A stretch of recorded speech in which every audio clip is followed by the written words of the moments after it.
നാരായണം നമസ്കൃത്യ നരം ചൈവ നരോത്തമം ദേവീം സരസ്വതീം വ്യാസം തതോ ജയമുദീരയേത്. എല്ലാവർക്കും നമസ്കാരം. മഹാഭാരതം വനപർവം. ചവന മഹർഷിയും സുകന്യയും. യുധിഷ്ഠിരാദികൾ പ്രഭാസ തീർത്ഥത്തിൽ നിന്ന് അവരുടെ യാത്ര തുടർന്നു. അവർ പയോഷ്ണി നദീതടത്തിലേക്ക് പോയി. അമൃത് കലർന്ന വെള്ളമുള്ള തീർത്ഥമാണ് പയോഷ്ണി എന്ന് എല്ലാവരും വിശ്വസിക്കുന്നു. അവർ അതിൽ സ്നാനം ചെയ്തു. അതിൽ നിന്ന് നർമ്മദാ നദിയുടെ തീരത്തിലെത്തി. അവിടെയും അനേകം തീർത്ഥങ്ങൾ ഉണ്ടായിരുന്നു. ലോമശ മഹർഷി അതേപറ്റിയെല്ലാം വിവരിച്ചു കൊടുത്തു. അക്കൂട്ടത്തിൽ ചവന മഹർഷിയെ പറ്റിയും അദ്ദേഹം ഇന്ദ്രനോട് ഏറ്റുമുട്ടിയതിനെ പറ്റിയും പറയുകയുണ്ടായി.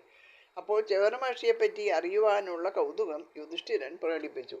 ലോമശൻ പറഞ്ഞു, വരുണന്റെ ബ്രഹ്മയജ്ഞത്തിൽ വെച്ച് ബ്രഹ്മാവിന് ജനിച്ച പുത്രനാണ് ഭൃഗു. പുലോമ എന്ന തരുണീരത്നമായിരുന്നു ഭൃഗുവിൻ്റെ പത്നി. പുലോമൻ എന്നൊരു രാക്ഷസൻ പുലോമയിൽ അനുരക്തനായിരുന്നു. അങ്ങനെ ഇരിക്കുമ്പോഴാണ് അവൾ ഭൃഗുവിൻ്റെ പത്നിയായത്. ഇതറിഞ്ഞപ്പോൾ പുലോമൻ അരിശം കൊണ്ടു. എങ്ങനെയെങ്കിലും അവളെ വീണ്ടെടുക്കണം എന്ന് അവൻ തീരുമാനിച്ചു. ഭൃഗു പുലോമയോടുകൂടി ഒരാശ്രമം കെട്ടി അവിടെ പാർത്തു വന്നു. കുറേ നാളുകൾക്ക് ശേഷം ഒരു ദിവസം ഭൃഗു സ്നാനത്തിനായിട്ട് പുറത്തുപോയ തക്കം നോക്കി പുലോമൻ ആശ്രമത്തിൽ വന്നു. പുലോമ മാത്രമേ അപ്പോൾ ആശ്രമത്തിൽ ഉണ്ടായിരുന്നുള്ളൂ. പുലോമൻ വരാഹരൂപമെടുത്ത് പുലോമയെ അപഹരിച്ചുകൊണ്ട് വനത്തിൽ കൂടി ഓടി. പുലോമ അന്ന് ഗർഭിണിയായിരുന്നു. ഓട്ടത്തിനിടയിൽ പുലോമയുടെ ശരീരം കൂടുതലായി ഇളകുന്നതിനിടയായതിനാൽ അവളുടെ ഗർഭസ്ഥ ശിശു പുറത്തേക്ക് ഊർന്നു വീണു. ഗർഭത്തിൽ നിന്നും ചവനം ചെയ്യുകയാൽ, അതായത് വീണുപോവുകയാൽ ആ കുട്ടിക്ക് ചവനൻ എന്ന് പേരുണ്ടായി. ആ കുട്ടി അതിതേജസ്വിയായിരുന്നു. കുട്ടിയുടെ തേജസ്സിൻ്റെ രശ്മിയേറ്റ പുലോമൻ അതിൽ ദയിച്ചുപോയി. പുലോമ കുഞ്ഞിനെയും എടുത്ത് കണ്ണീരൊഴുക്കിക്കൊണ്ട് ആശ്രമത്തിലെത്തി. ചവനൻ ബാല്യം മുതൽക്ക് തന്നെ തപസ് ആരംഭിച്ചു. യുവാവായപ്പോൾ വനാന്തരത്തിൽ പോയി ഏകനായി ആഹാരാദികൾ ഉപേക്ഷിച്ച് ധ്യാനത്തിൽ ഏർപ്പെട്ടു. അനേക വർഷങ്ങൾ ഒരേ ഇരിപ്പിലിരുന്ന് ധ്യാനം ചെയ്ത അദ്ദേഹം വൃദ്ധനായി. അദ്ദേഹത്തിൻ്റെ ചുറ്റും ചിതൽപുറ്റുയർന്നു. ചിതൽപുറ്റിനെ ചുറ്റിപ്പറ്റി ലതകൾ പടർന്നു കയറി. കിളികൾ അവയിൽ കൂടുകെട്ടി. ഇതൊന്നും ആത്മാരാമനായ ആ താപസൻ അറിഞ്ഞതേയില്ല.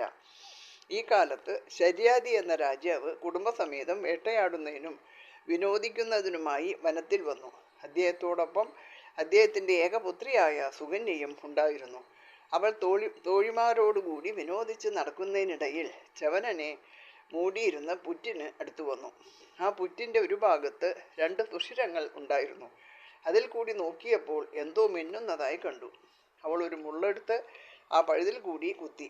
പുറ്റ് പൊട്ടിക്കാൻ ശ്രമിച്ചു. ആ മുള്ള് ചവനൻ്റെ കണ്ണുകളിലാണ് കൊണ്ടത്. മുനിക്ക് അസഹ്യമായ വേദനയുണ്ടായി. അദ്ദേഹത്തിൻ്റെ 2 കണ്ണുകളും പൊട്ടി അദ്ദേഹം അന്ധനായി തീർന്നു. അദ്ദേഹം പ്രത്യേകമായി ആരെയും ശപിച്ചില്ലെങ്കിലും അദ്ദേഹത്തിൻ്റെ തപശക്തി കൊണ്ട് ശര്യാദിയോടൊപ്പം ഉണ്ടായിരുന്ന സൈന്യങ്ങൾക്ക് മലമൂത്രം തടഞ്ഞ് വിമ്മിട്ടമുണ്ടായി. മലമൂത്രം തടഞ്ഞ് വിഷമത്തിൽപ്പെട്ട തൻ്റെ സൈന്യത്തെ കണ്ടപ്പോൾ രാജാവ് അതിൻ്റെ കാരണം കണ്ടുപിടിക്കാൻ അന്വേഷണം ആരംഭിച്ചു.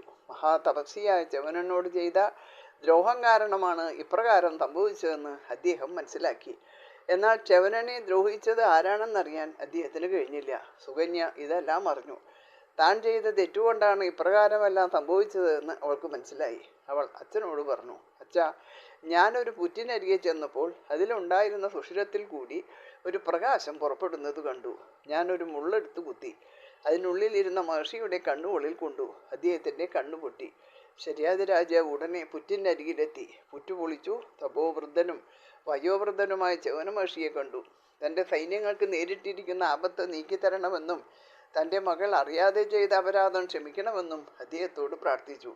മഹർഷി പറഞ്ഞു, രാജാവേ, നിന്റെ മകൾ അഹങ്കാരിയാണ്. എങ്കിലും അവളെ എനിക്ക് വിവാഹം കഴിച്ചു തന്നാൽ ഞാൻ എല്ലാ അപരാധവും പൊറുക്കാം. രാജാവിന് വജ്രപാതമേറ്റതുപോലെയാണ് അനുഭവപ്പെട്ടത്. സൗന്ദര്യവതിയും യുവതിയുമായ തൻ്റെ ഏകപുത്രിയെ പടുവൃദ്ധനായൊരു താപസന് കല്യാണം കഴിച്ചു കൊടുക്കാൻ അദ്ദേഹം ഇഷ്ടപ്പെട്ടില്ല. അദ്ദേഹം ഒന്നും പറയാതെ പരവശനായി മകളുടെ അടുത്തെത്തി. അച്ഛൻ്റെ പാരവശ്യം മനസ്സിലാക്കിയ സുകന്യ വിവാഹത്തിന് സന്നദ്ധയായി. അവൾ രാജാവിനോട് പറഞ്ഞു, അച്ഛൻ ഒട്ടും വിഷമിക്കേണ്ട. എൻ്റെ കുറ്റം കൊണ്ടാണ് ഇതെല്ലാം ഉണ്ടായത്. അതുകൊണ്ട് മുനിയുടെ ആഗ്രഹപ്രകാരം എന്നെ അദ്ദേഹത്തിന് വിവാഹം കഴിച്ചു കൊടുക്കുക. ഞാൻ അതിന് പൂർണ്ണമായി സമ്മതിച്ചിരിക്കുന്നു.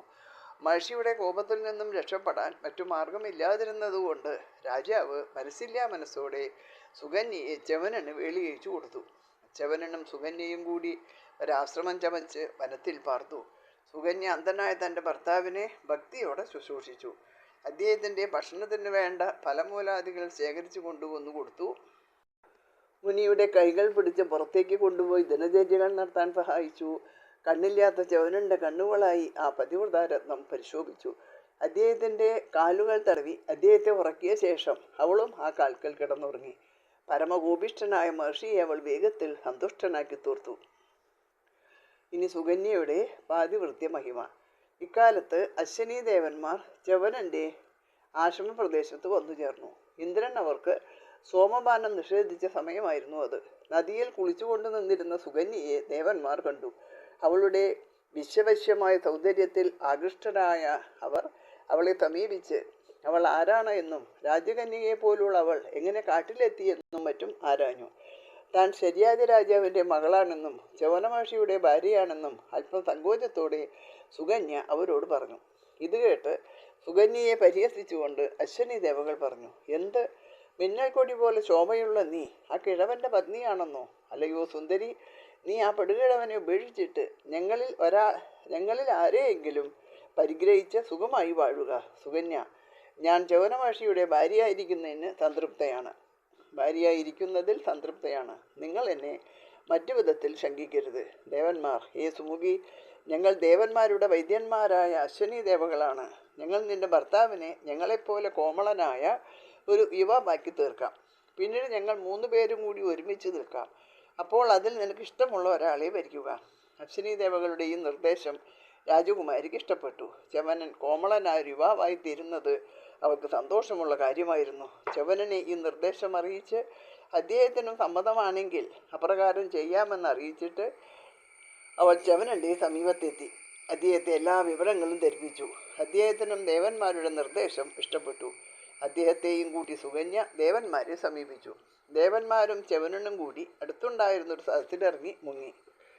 ഒരു സരസിൽ ഇറങ്ങി മുങ്ങി അല്പനേരത്തിന് ശേഷം വെള്ളത്തിൽ നിന്നും കരയ്ക്ക് കയറി. എന്തൊരത്ഭുതം! 3 പേരും ഒരുപോലെ ഇരിക്കുന്നു. എല്ലാവരും യുവകോമളന്മാർ, ഭംഗിയേറിയ കുണ്ടലമണിഞ്ഞവർ, തുല്യവേഷം ധരിച്ചവർ, മനസ്സിന് സന്തോഷം വളർത്തുന്നവർ. അവർ പറഞ്ഞു, ഞങ്ങളിൽ 3 പേരെ ആരെ വേണമെങ്കിലും നിനക്ക് ഭർത്താവായി തിരഞ്ഞെടുക്കാം. സുകന്യയുടെ പാതിവൃത്യത്തിൻ്റെ ശക്തി കൊണ്ട് അവൾ ച്യവനനെ തന്നെ തിരഞ്ഞെടുത്തു. അശ്വനി ദേവന്മാർ സംതൃപ്തരായി അവളെ അനുഗ്രഹിച്ചു. പടുവൃദ്ധനും വിരൂപിയും അന്ധനുമായ തന്നെ ഇപ്രകാരം സുന്ദരനും യൗവനയുക്തനുമാക്കി തീർത്ത വൈദ്യന്മാരോട് ച്യവനമഹർഷി അത്യന്തം കൃതജ്ഞതയുള്ളവനായി. ച്യവനൻ പറഞ്ഞു, നിങ്ങൾ എനിക്ക് ചെയ്തു തന്ന സേവനത്തിന് പ്രത്യുപകാരമായി ഞാൻ നിങ്ങളെ ദേവേന്ദ്രൻ്റെ മുമ്പാകെ വെച്ച് തന്നെ അദ്ദേഹം നിങ്ങൾക്ക് നിഷേധിച്ച സോമപാനം, അതായത് അമൃതപാനം ചെയ്യിക്കാം എന്ന് ഉറപ്പു തരുന്നു. സന്തോഷിച്ച ദേവന്മാർ ദേവലോകത്തേക്കും മഹർഷിയും സുകന്യയും ആശ്രമത്തിലേക്കും മടങ്ങി. ച്യവനൻ കാഴ്ചയുള്ള യുവാവായി തീർന്ന കഥ ശര്യാതി രാജാവ് അറിഞ്ഞു. അദ്ദേഹം തൻ്റെ ജാമാതാവിനെ കാണുന്നതിനായി പരിവാരസമേതം ച്യവനാശ്രമത്തിലെത്തി. പടുവൃദ്ധനായിരുന്ന ച്യവനൻ പരമസുന്ദരനായി തീർന്നത് കണ്ട് രാജാവ് അത്ഭുതപ്പെട്ടു. തൻ്റെ മകൾക്ക് വന്ന സൗഭാഗ്യത്തിൽ അദ്ദേഹം ആനന്ദിച്ചു. ച്യവന സുകന്യമാരുടെ ആഗ്രഹപ്രകാരം രാജാവ് ഏതാനും ദിവസം ആശ്രമത്തിൽ താമസിക്കുകയും ചെയ്തു. ഇനി ച്യവനന്റെ പ്രതിജ്ഞാപാലനം. അവിടെ വെച്ച് ച്യവനൻ ശര്യാതി രാജാവിനെ കൊണ്ട് ഒരു സോമയാഗം നടത്തിച്ചു. ച്യവനൻ തന്നെയായിരുന്നു പ്രധാന ഋത്വിക്ക്. യാഗാംശം സ്വീകരിക്കുന്നതിനു വേണ്ടി ഇന്ദ്രാദി ദേവന്മാർ വന്നു നിന്നു. അശ്വനി ദേവന്മാരും അവിടെ എത്തി. അവരെ കണ്ടപ്പോൾ ഇന്ദ്രൻ പറഞ്ഞു, ഇവർ സോമപാനത്തിന് അർഹരല്ല. ഇവർ ദേവന്മാർക്ക് വൈദ്യസേവ ചെയ്യുന്നവരാണ്. അതുകൊണ്ട് ഇവർ യോഗ്യതയിൽ താണവരാണ്. ച്യവനൻ, ഇവർ മഹോത്സാഹരാണ്, മഹാത്മാക്കളാണ്, മഹാസുന്ദരന്മാരാണ്.